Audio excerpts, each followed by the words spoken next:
It all seems like a dream now. Four turned-on musical messiahs from the north of England sweeping up the youthful hopes of an entire generation on the magical crest of a wave still largely undiminished in force after 3 decades. The Beatles were without question the single greatest power in popular music we have seen. But beyond that, they helped suggest to many the hidden creative potential buried deep within themselves. For any work as broad and appealing as that accomplished by the Beatles, a little intensified investigation is justified. So much more so as the years roll along, with the measured, heavy thud of the showy and shallow 90s replacing the tribal drumbeat of the magical 60s.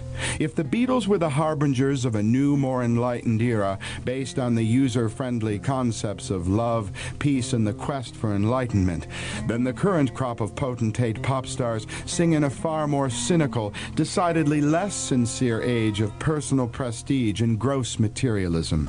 That's not to say that this second-generation music business is bad. It's just that it isn't nearly as fulfilling as the groundbreaking territory covered by the Beatles and company.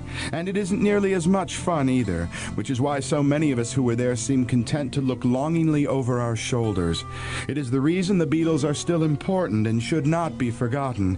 Finally, it is the reason I put together this CD.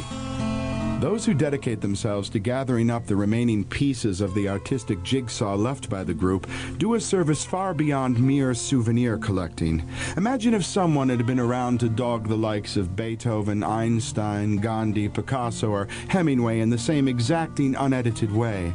Like veteran hippie A.J. Weberman plowing through Bob Dylan's garbage, searching for remnants of the great poet's loose change, these cultural detectives help preserve a side of our heroes which would otherwise remain unseen and forgotten.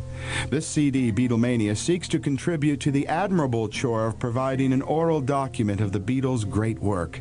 Here you will find the very best of the Fab Four's collective press conferences. These valuable icons of the fabulous Beatles years tell a story much deeper than the meteoric rise to superstardom of John Lennon, Paul McCartney, George Harrison, and Ringo Starr. Remember, man, Lennon once told me, the Beatles really were just the music. So many years later, this is all we have left, remarkably untarnished and every bit as vital as ever.